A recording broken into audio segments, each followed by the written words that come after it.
7 o'clock, we'll call a regular meeting of the City Council to order. Ask that you will join me in a moment of silence, please.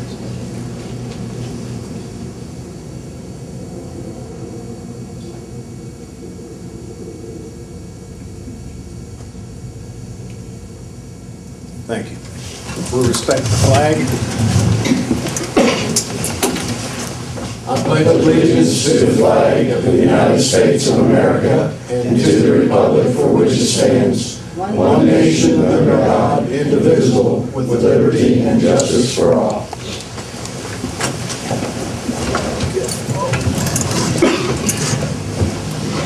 I'd like to recognize our Wesleyan students. It's our tradition that we recognize y'all. Ask you to stand up and face the camera.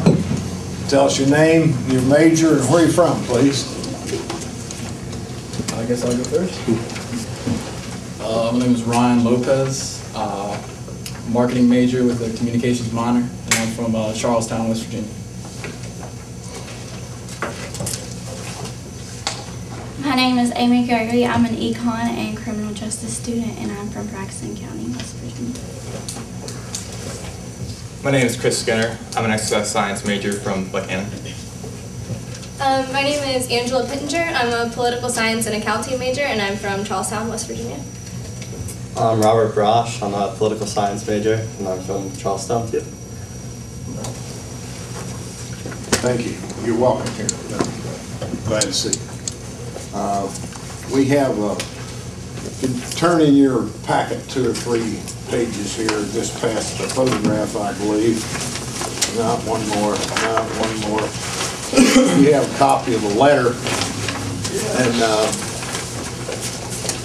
I got this envelope in the mail. It says, by Christopher Walmsley, 1st grade, Tarrant School, to the mayor. And he writes, Dear Mayor, you should tell all the people to clean up the town. And Christopher is here this evening, and right back there, Rick. And Christopher, do you have anything else you'd like to say about this?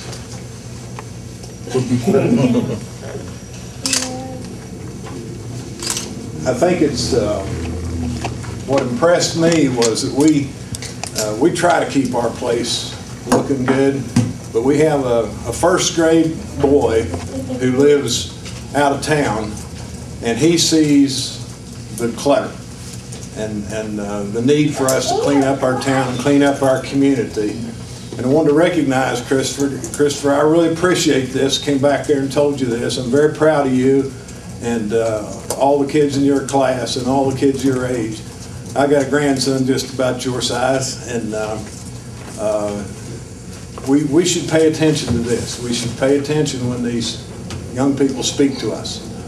So I'm encouraging all of you who hear this, see it on the television, read it in the newspaper. Let's take Christopher Walmsley's message to heart and clean up our town. And that includes not just the city of Buckhannon, but our entire community. Let's clean up.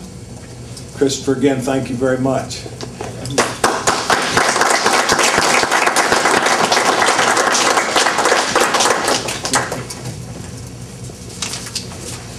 We'll move ahead.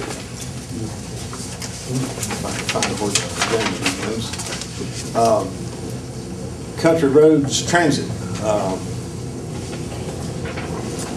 Hi, how are you? Laura. Can I use this? Yes, please do. First, I want to say hello and thanks for letting me come and speak. I've been privileged to meet the mayor, but I haven't met the rest of council, so thank you so much. We're just here to give a report on Country Roads Transit, and particularly our work here in Upshur County. We are fortunate to have generous support from this council, and we hope that that continues. We are working hard to build partnerships in the Buckhannon area that can increase that level of service. I think we've been successful from the last year to this one in increasing the number of Wesleyan students that are riding. We continue to provide a lot of rides to St. Joe's for healthcare appointments. which is vital to folks who don't have a way to get there otherwise. This past summer, we had a big success. We partnered with Parks and Recreation, and we picked up children from all over Buckhannon and took them to the pool, the city pool, for free. And we did that 3 days a week, 2 or 3 times each day. It was a booming success. Several kids from Mountain Cap actually ran, and that's where we're finding our biggest successes, is in partnerships with people. So that's the other reason for my visit, is to tell you that you are here and you are members of this community, and if there's ever a partnership that Country Roads can make with an existing organization to benefit those participants, we are welcoming that information and will be more than willing to work with you to do that. So I hope we can count on your continued support, and if you ever have any questions, please let me know. Any questions for Laura? Laura, do you have a breakdown of like the demographics of your ridership? You mentioned college, you have children. How about elderly folks, retirees? Do you have any kind of breakdown like that? About a quarter of those we served last year were elderly. Okay. A quarter of them were disabled. About half of them were younger, were not considered seniors, so Okay. younger than 60.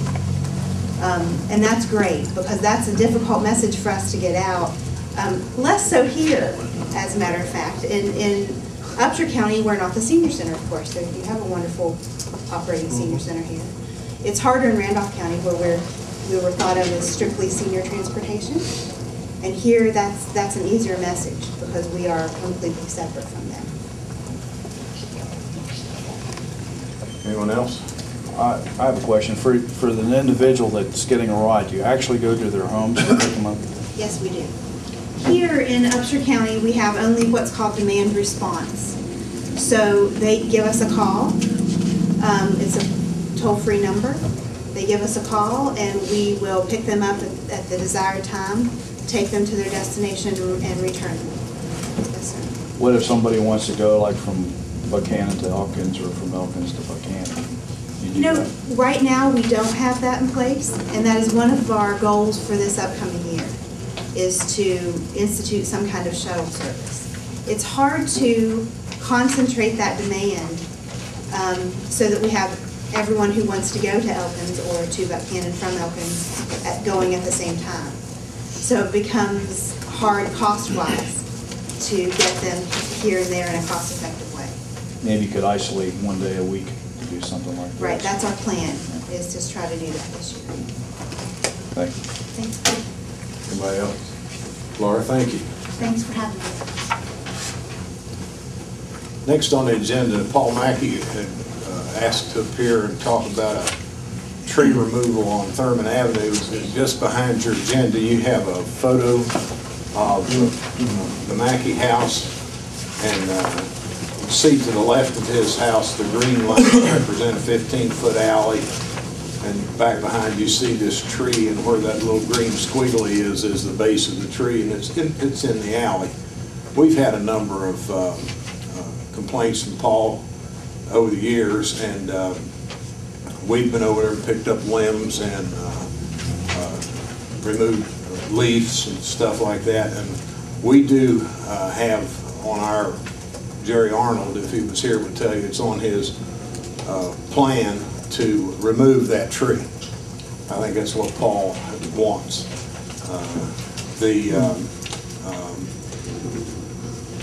There's good reason for us not doing it right now with the derecho and Sandy.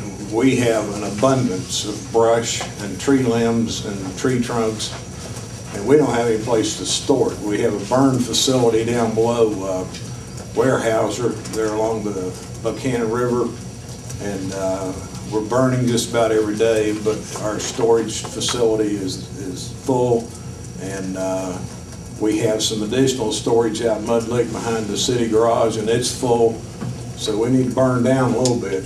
Hopefully we'll be getting that tree out of there before it leaves, because it'll be a whole lot easier to do. Kenny, is it one tree or are there two other trees in that alley. The tree in question right now is the 15-foot alley.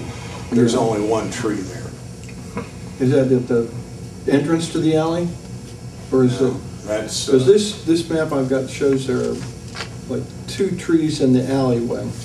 But this, One at the the end. alleyway that runs right beside Paul's house, in Yeah. fact, through his carport, is the tree in question. That's the only one. Well, still, it shows which one is it? No, it's, Those were there when they were flown. yeah, I think. Oh, I those think could be may out, gone, okay. right. All right, I understand, thank you. Any other questions? Department reports, Michael. Mayor and Council, you have in front of you a quarterly report for the second quarter of the fiscal year 2012-13, also known as our halfway point in our budgeting year, City of Buckhannon. You have in front of you the general fund, revenues summary, and expenditure summary, and in comparison to where we were at this point last fiscal year. At this point, as far as our total revenues, we stand at about $1,814,586.92, which is actually a little bit more revenue than what we had in the previous fiscal year by around $11,563.92. So in essence, our revenue is up slightly this fiscal year as opposed to last. On the very last page, and again, throughout these pages, there's summations of each department. You'll see towards the bottom total expenditures.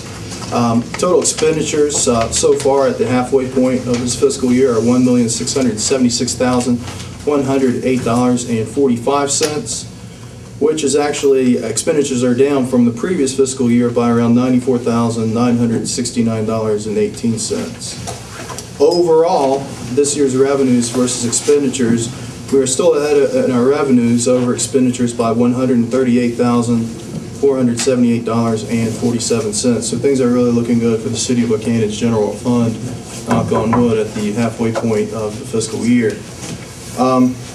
A couple of things also in your packet, and I know I did a lot of talking at the last council meeting, but I just want to bring a couple things to your attention in your packet.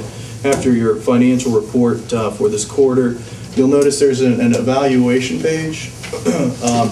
I know some council members, and Mr. Preston is one, was interested in having a more comprehensive evaluation, performance evaluation for all of our employees, and making it something that our employees could use citywide. We have the opportunity to have an intern serving with us this semester for a class at Wesleyan, and she actually created this evaluation as part of her internship. So no decision tonight, but I'd like for you all to take a look at that. Give me your thoughts and opinions. I think it's a fairly comprehensive form that hopefully everybody can use. Another thing in your packet are some feedbacks from our current liability coverage carrier with our insurance and our previous liability coverage insurance carrier. I will bring that up under executive session and talk about that further, but that's there for your reference in your packet as well. One other final note is that department heads and general fund are submitting to me their department budgets for the 2013-14 fiscal year. I hope to have all of those by Friday. I'm waiting on one more department. Then at that point, I will meet with them next week, go over some things with them internally, and then I would like to, and this is a little bit earlier than we did the last couple of years, I'd like to arrange a meeting with the Finance Committee. And I'd like to arrange that for January 31st, possibly around 10 a.m. That's on an off-council week. There's a lot of information that we need to digest and some decisions as far as salary and health insurance. And we probably should get a little bit of an early start on that, given some of the education that we received in employee health insurance over the past 18 months. And with the healthcare changes that are on their way and being enacted, there's some critical decisions that'll need to be made. So I'm wanting to meet with the committee a little earlier. So again, that's January 31st at 10 a.m. We'll meet here at City Hall. And I will, myself and or Teresa will be keeping you posted of that meeting as it gets closer to that. That's all I have at this point. Probably have some discussion in executive session when we go. So. Any questions for Michael?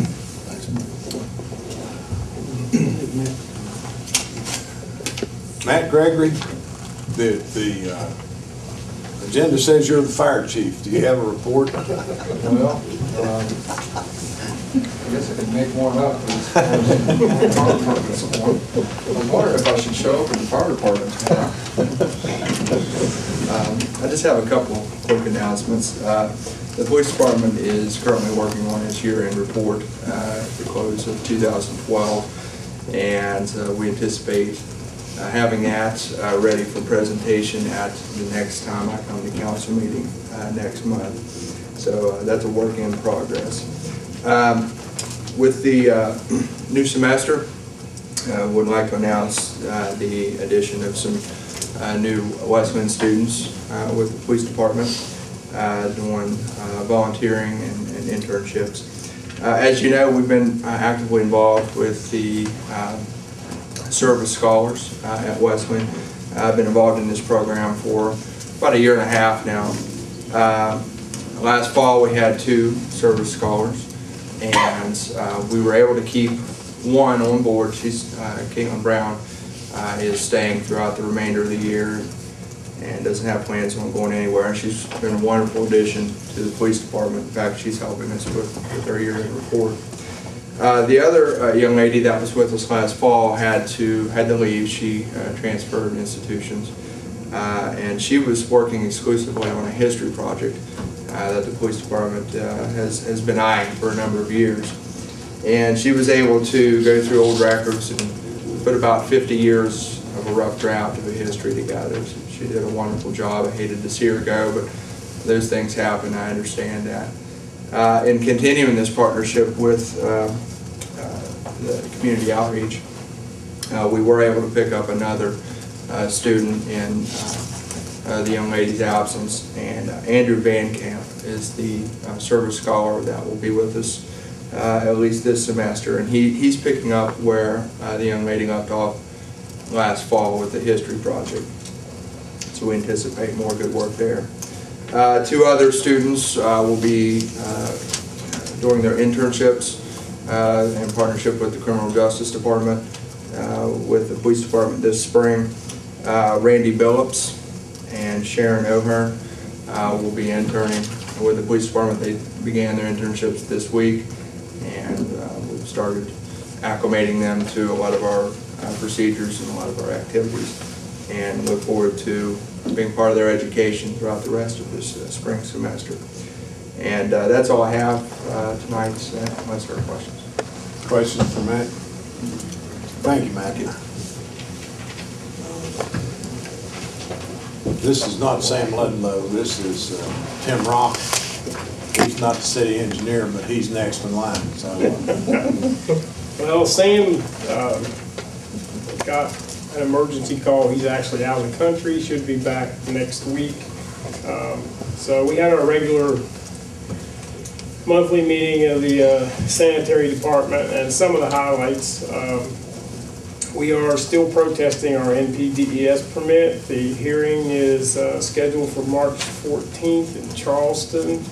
We're being represented by Aqualaw in that, so that's still upcoming.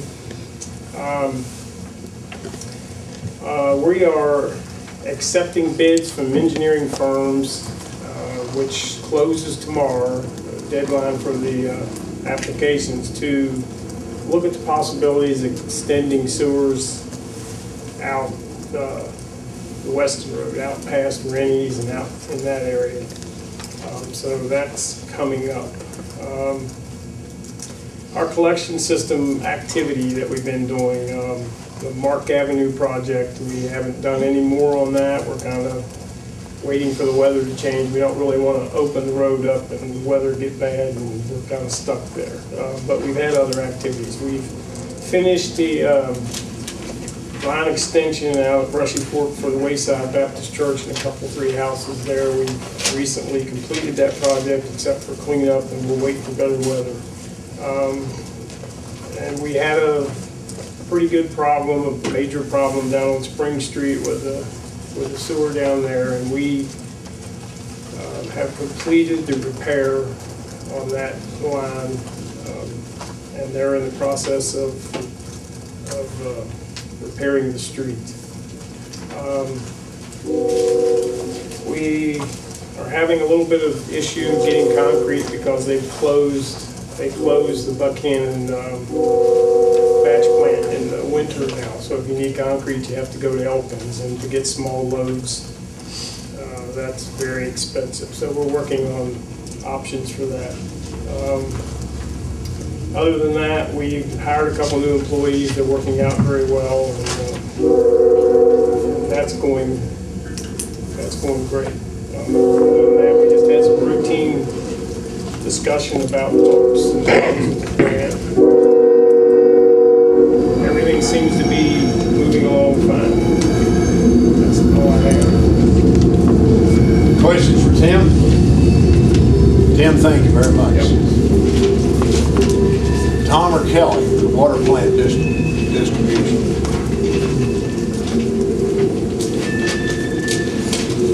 Well, I'd like to welcome Tom back after he had a little illness there. Glad to see that he's back at work. Just to report briefly on what we did at water board meeting. Just highlight some of the things as far as like water leaks. We had 2 service line leaks this past month as far as in the month of December. We've been working some on Spring Street to assist the sewer department. We installed a valve there to control certain issues in case they got into the 4-inch main, which it worked out that they didn't. We've also been rechecking some fire hydrants to make sure that sometimes when the weather changes from colder to warmer, they could weep a little bit and fill up. So we want to make sure that they're not frozen. So we went back, rechecked any that needed pumped. They got pumped, so if there is a fire, it wouldn't be an issue in trying to fight the fire. We continue to listen on services, water services, as far as it's a primitive leak detection, but it works. Meter reader goes by. When he reads your meter, he listens. If he hears something, he reports it to me, and then we send out a crew and try to find out what's going on as far as if it's a leak. It helps us on our unaccountable water tools. We continue to work on Lumber Street. We've encountered some galvanized line down there that we're trying to abandon.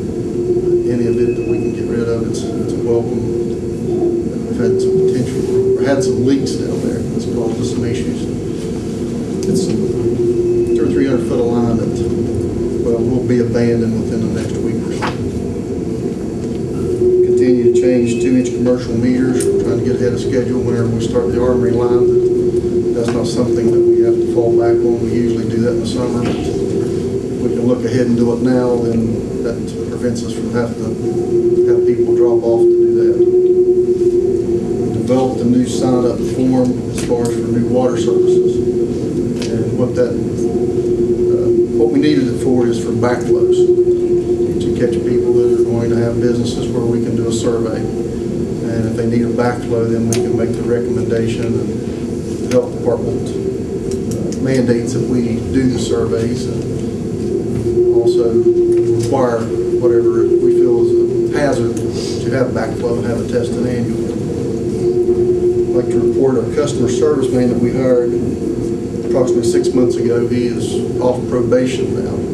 Brian Carpenter, he has completed his probation. He's exceeding every expectation that we wanted. He was out reading meters within 2 months of training, which I know that just saying it doesn't really give it justice, but whenever you're looking at somebody remembering where 4,000 meters are and then going out afterwards and doing customer service as far as ons and offs, I think it speaks highly of somebody being able to do that. On Tom's side, the VFD, variable frequency drive that he has down at the intake, has been repaired and it's operating good right now. And that's about all I have, unless there's any questions. Questions for Kelly? Thanks, Kelly. Need to back up here just a little bit. We had some latecomers from college students, and it's our custom that we would have you stand up and face the camera and give us your name and your major and where you're from. Start with these 2 ladies in the middle here. I'm Jordan Marks. I'm from Pittsburgh and I'm a criminal justice major. I'm Julia McNamara. I'm from Canada. I'm a political science major and gender studies major. I'm Katie Smith. I'm from Fredericksburg, Virginia, and I'm an engineering major. Tyler Welch. I'm from Virginia, and I'm a criminal justice major.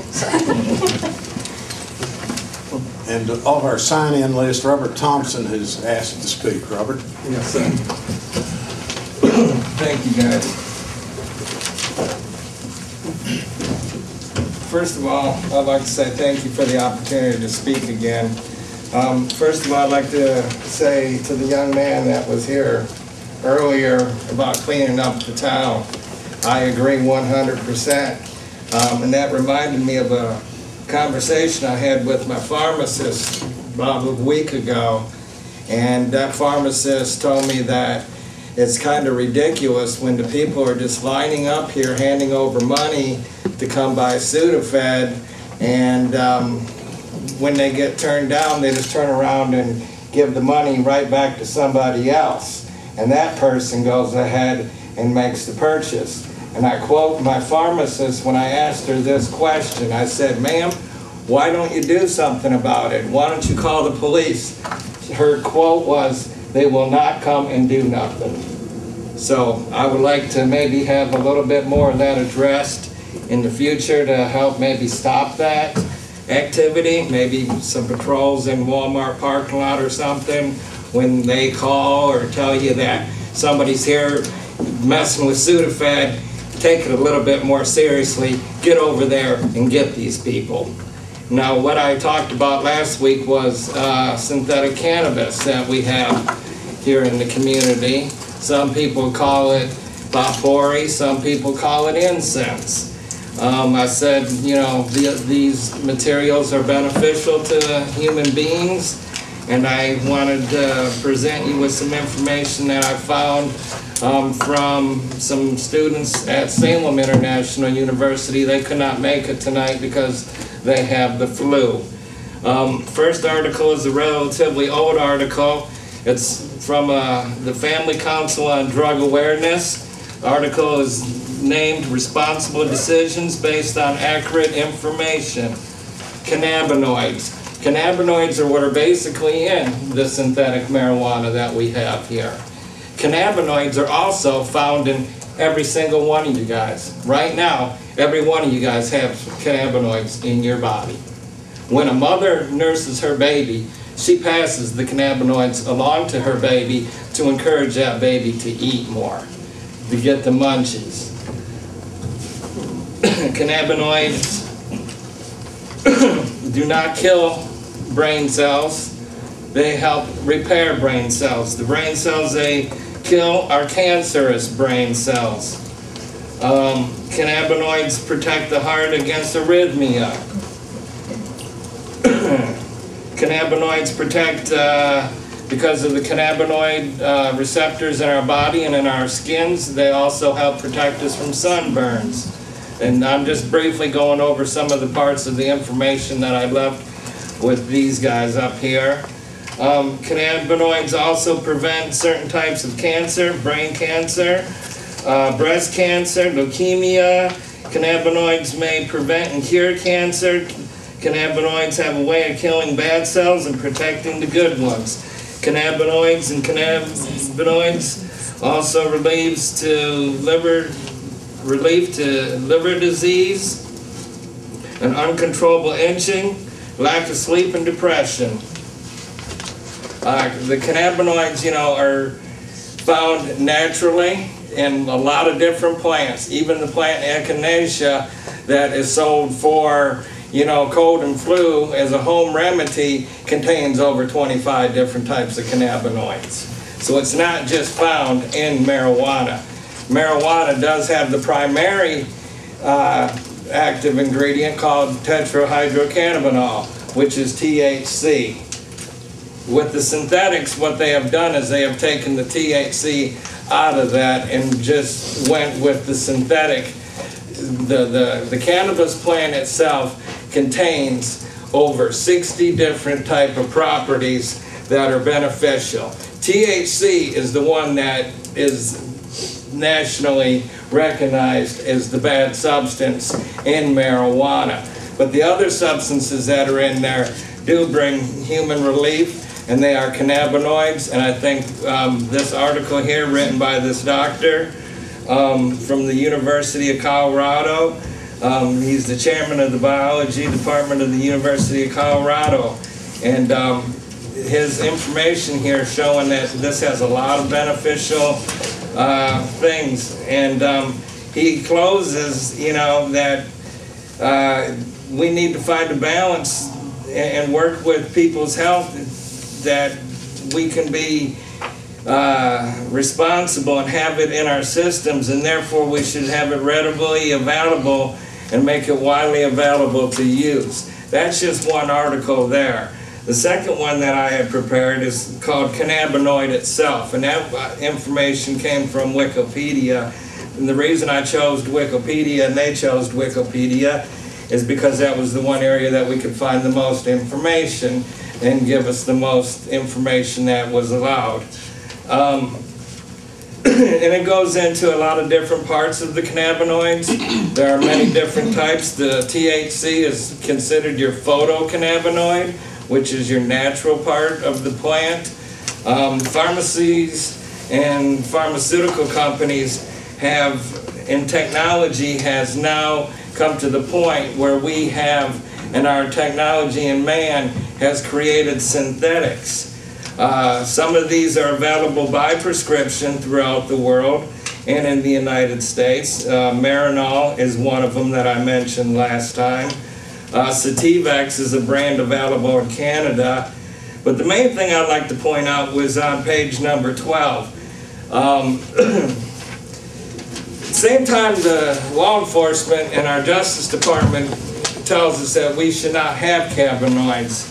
On October 7, 2003, patent number 6630507, entitled Cannabinoids as Anti-Antioxidants and Neuroprotectants, was awarded to the United States Department of Health and Human Services based on research done at the National Institute of Mental Health, National Institute of Neurological Disorders, Stroke.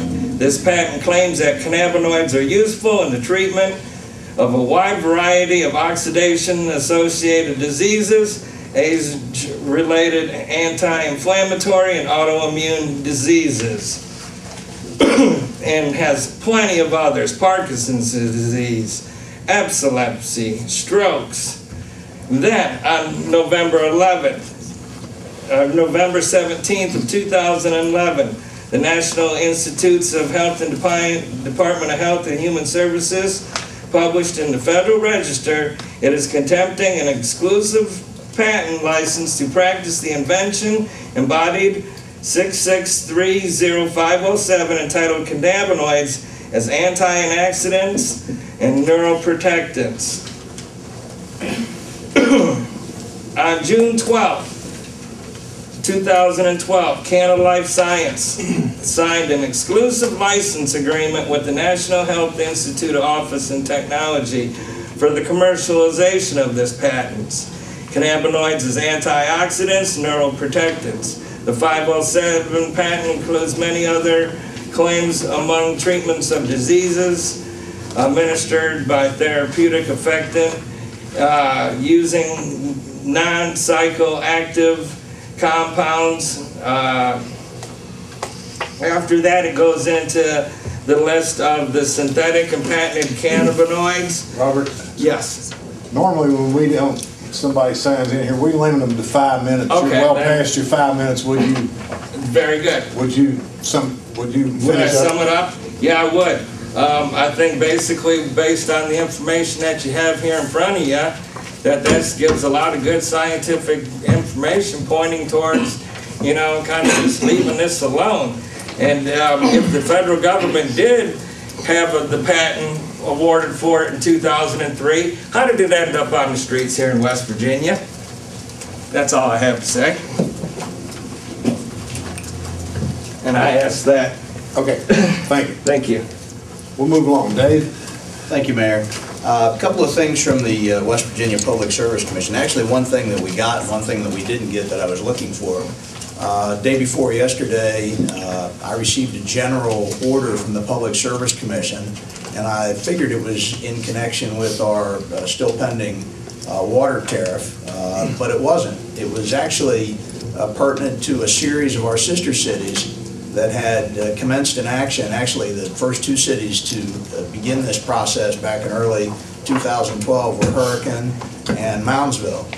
They had asked the Public Service Commission to waive the personal contact rule relevant to disconnection of water and sewer services, in place of which they proposed to have an automated calling system, similar to what Mon Power, Mountaineer Gas used, and some of the other utilities. In a nutshell, the Public Service Commission a year ago said we're going to give Moundsville and Hurricane a trial period to do this. In the intervening year, a host of other cities got on the bandwagon. I think there were 8 or 10 others, and said we'd like to try this too. PSC, seeing the trend, has now entered a general order that they have copied all municipalities on and all public service districts. It says if you want to adopt this policy of doing the automated system, they will permanently suspend their contact rule, which otherwise required leaving with a postcard, knocking on the door, calling on the telephone, all those things that we typically do as a regulated public utility with water and sewage. And I forwarded that information to several of the city players, including our city engineers, Mr. Doss, Mrs. Jenkins, the mayor. And the point of the matter is, Mrs. Jenkins has long been aware of the advantages of having an automated system. So I think at some point, she and Mr. Doss will probably be making a pitch to you to consider that. It's an option that we didn't have until just a couple of days ago. We do not have any word yet on our water tariff. The last, I was going back and looking at the records, the last tariff that we did 2 years ago with our garbage waste collection, it took the PSC nearly 6 months to get back with us. The new rates are in effect, went into effect January 1, as per Public Service Commission rules and regulations. And the delay in the PSC responding with the final tariff letter is no indication that there's any problem with those rates or with our ordinance. It's just they're backlogged. And it takes them a while to get around to doing things too. The next thing I have is a memo that I'd like to quickly read to the council. This concerns something that we've been discussing a little bit over the past 2 months now. This is to members of council, Mr. Doss, and department supervisors from me today, and it's respecting residency requirements for city employees. Bear with me. This past Monday, January 14, Mayor Davidson, City Recorder Rich Clemens, City Administrator Michael Doss, Mitch Tacey, Matt Gregory, and I met to begin a conversation concerning possible establishment of a residency requirement for our city's public safety personnel. This is a topic that has been discussed previously, though not real recently. Cities are permitted to establish residency requirements for their employees pursuant to Chapter 8, Article 5, Section 11 of the West Virginia Code, a copy of which is attached. Our police department currently has in its policy manual a requirement that all police officers must reside within 15, quote, road miles from any point of the corporate boundaries of the city of Buckhannon. A copy of the police department policy is also attached. A number of cities in West Virginia have established residency requirements for some or all of their employees. Mitch Tacey has provided us with the policies of Morgantown and Fairmont, both of which require their city's firefighters to reside within 15, quote-unquote, air miles of either the main fire station or the courthouse. It is easy to draw a fixed mileage radius on a map. The practical justifications for requiring employee residency, either actual residency within the corporate limits or within a certain mileage, that is air miles or primary road traveled miles of the corporate limits or a fixed position within a city, include 1. The need to dispatch certain employees in emergency situations, and particularly police and fire personnel. 2. The lessening of fuel costs and city vehicular wear and tear for those city employees using city vehicles to go back and forth from work and home. 3. The propriety of having those who earn their salaries as city employees being true residents of that community whose citizen service users and taxpayers pay those salaries, and for the positive result of improving city employee engagement in our community and familiarity with their community in which they work. For example, it's a very positive outcome when particularly public safety personnel know the locations of specific streets and landmarks within our city very well. The legality of a city's establishing reasonable residency requirements for its public safety personnel has been taken up several times by our West Virginia Supreme Court of Appeals, most recently in the 2008 case of Eastham versus City of Huntington, a copy of which is attached.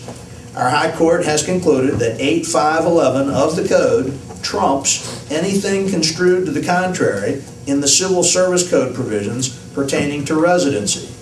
There are several issues that the Council would need to address if Buckhannon moves in the direction of establishing a residency requirement for employees that would need to be affected by ordinance. First, to whom would the policy apply?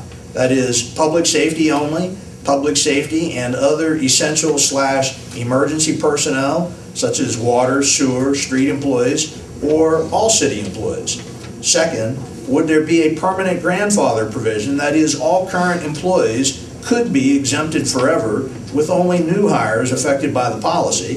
Third, what would the residency requirements be, that is, within the corporate limits, such as Wheeling and Huntington require, or within a certain radius or air mile amount from a specific landmark, such as City Hall or the public safety complex, or the outer boundaries of the corporate limits, or a certain primary road travel mileage amount, such as the police department uses now?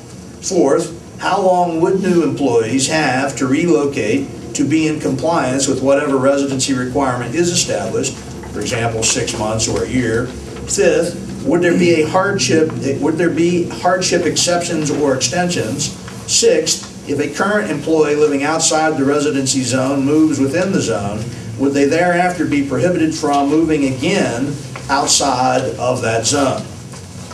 I'm certain there are other issues that would arise as any ordinance would be drafted, or in the future as any such adopted ordinance was administered. I recommend acquiring copies of ordinances from some other cities that have established residency requirements, and that we consider some of our sister cities' manners of addressing the necessary questions before Buckhannon proceeds on this question, if our City Council opts to proceed at all on this matter. I hope this memorandum helps everyone to better understand some of the issues involving adoption of a residency requirement for city employees. Certainly the group that met earlier this week, and we all mentioned this during the meeting, it's not anything that is intended to create any hardships for our current employees. That's the furthest thing. The fire department, Ms. Stacy, is contemplating a new hire maybe sometime soon, a possible discussion about expansion of the fire department, and he would like to see, particularly relative to his department, something in place policy-wise that would apply to his area specifically. But while we're talking about the fire department, it makes sense to also talk at least about the police department. And then, as the discussion continued on Monday, we started talking about what about these other essential services that sometimes can also evolve to an emergency situation, such as snow removal or if a major water main breaks, those kinds of things. So again, it's just at the first discussion level, but we wanted you all to be in on the discussion and aware of at some point in time there might be a recommendation forthcoming from some of us that the council consider adoption of an ordinance pertinent to employee residency. Be happy to answer any questions that you might have about that. Any questions relative to the memo?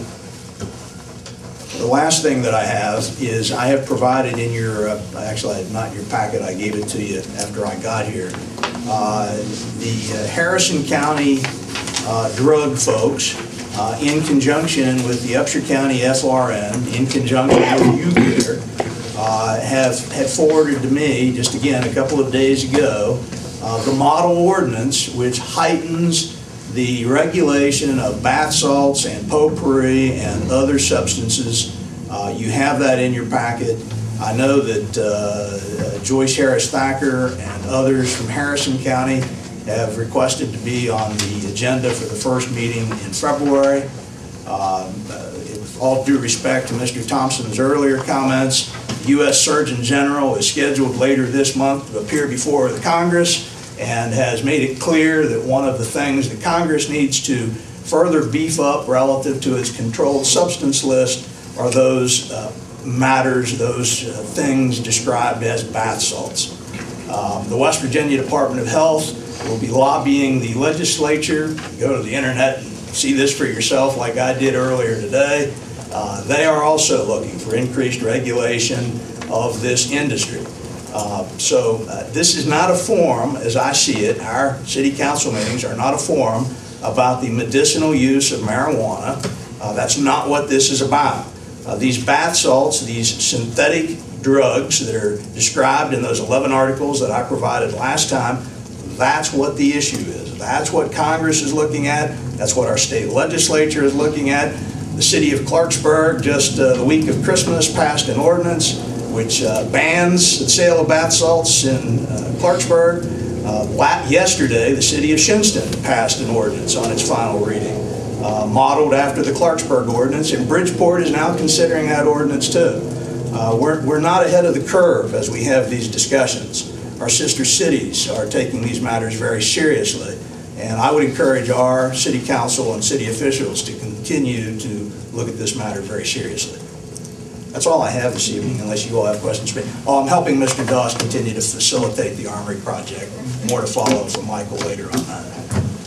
Just a quick question about your the previous issue on the residency yes, and sir. everything. 15 miles, whether it be air miles, and air miles especially, 15 miles could be 26 miles of road miles, and 15 miles gets you practically to the edge of the county line everywhere except south. You're correct. And south, I can't imagine 15 miles going past Rock Cave. A city officer or a city fireman, paid fireman, sometimes that is an almost impossibility to get here. You can't get here in 5, 10 minutes, 15 minutes. I think maybe that should be reconsidered too, about the amount of mileage out. Just my thoughts. I think all of this is on the table for discussion. There have absolutely been no decisions. I think the mayor and Mr. Doss would agree with that. It was very much a discussional mode, and that's precisely the kind of discussion we need to have. What is fair to the employees? What is best going to serve our city and its citizenry? I think some of the other things that were observed, you could have someone, I mean, technically, if you want to look at Horner, which is about 6 miles from where we are right now, a portion of which is in, I guess, Lewis County, you could have somebody that actually doesn't live, not only do they not live within the city, they don't even live within our county, and they could be here in 5 or 6 minutes. A lot faster. But somebody that lives 15 air miles away, it may take them 25, 30 minutes to get here, assuming they're traveling safely and the whole bit. So yeah, those are, again, different cities have done it different ways. Huntington and Wheeling, as I said in the memo, you got to live within the city limits. Morgantown, Fairmont, their police and fire personnel, 15 air miles. It's wide open for discussion. And the case that we looked at some years ago with Wheeling, where as I recall, the opinion that came out of the court used the word that it had to be reasonable. Your policy had to be reasonable. That's pretty gray, but so we wanted council's input, we want the public's input, we want the supervisor's input, we want people who would be affected by it. But we also want to have a policy that affects, or an ordinance that affects what our needs are, what the needs of our citizens are. So, thank you, David. Any other questions for David? Okay, in your correspondence, you have a letter from Chris Walmsley regarding the cleanup of the city, which you've seen. Mike Alvarado, a letter of resignation. We will consider the resignations of Rick Edwards. I think we'll take those individually. Entertain a motion to accept Mike Alvarado's letter from the Upshur County Convention and Visitors Bureau. So moved. Motion made. Is there a second? I'll second it. Motion made and seconded. Any further discussion? Not all in favor of the matter signify so by saying aye. Aye. Opposed, no. The ayes have it. The matter with Richard Edwards, had previously tendered 4 separate resignations, and I would entertain a motion that we accept those resignations. So moved. Motion made, is there a second? I'll second. Motion is made and seconded. Discussion. All in favor of the motion signify so by saying aye. Aye. Opposed, no. The ayes have it. And Jill Marsh is not ready to make a recommendation for the Housing Board. That was one of the boards from which Rick Edwards now resigns. Consent agenda. Approval of minutes of regular meeting of January 3rd. Building and wiring permits. Payment of the bills.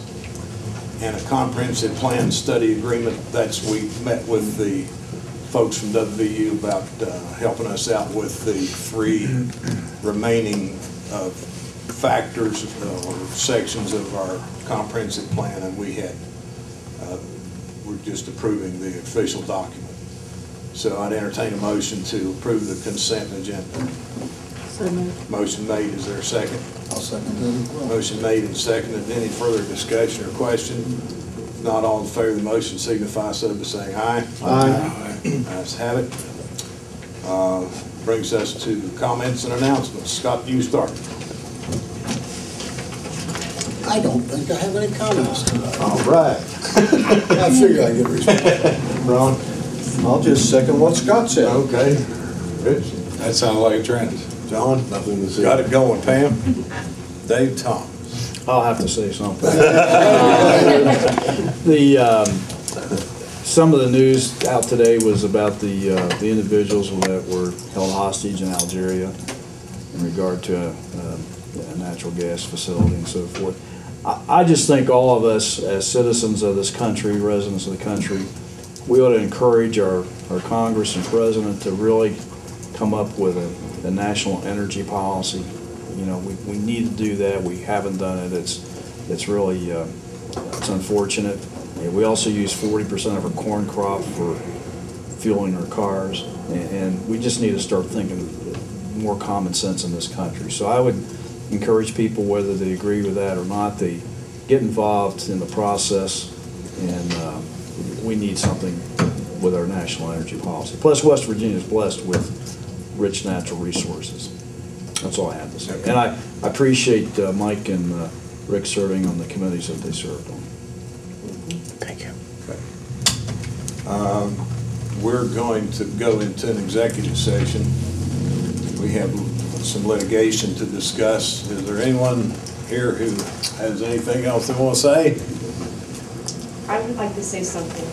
Mr. Thompson is your name? Yes, ma'am. Are you trying to say that synthetic marijuana is safe? I am. Go ahead. No, Are you let trying to me tell me that you it's finish, safe? ma'am. Because I have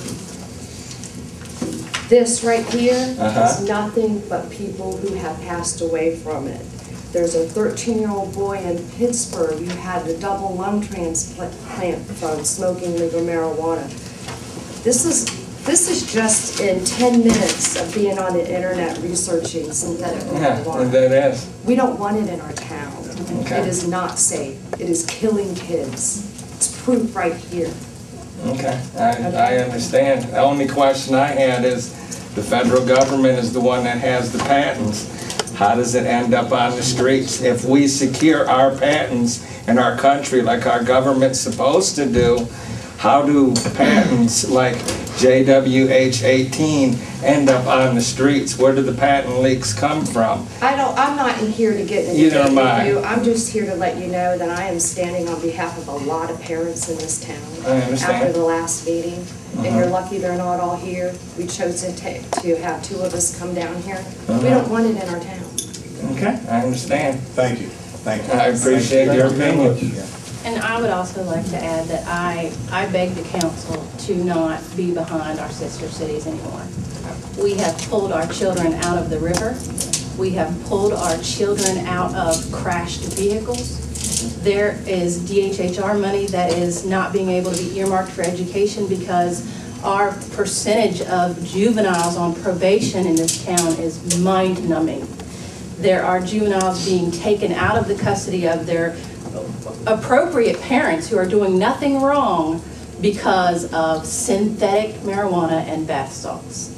And we sit here as a community and allow a store to open up on Main Street 150 feet away from our youth center, and we as a community declare that that's okay.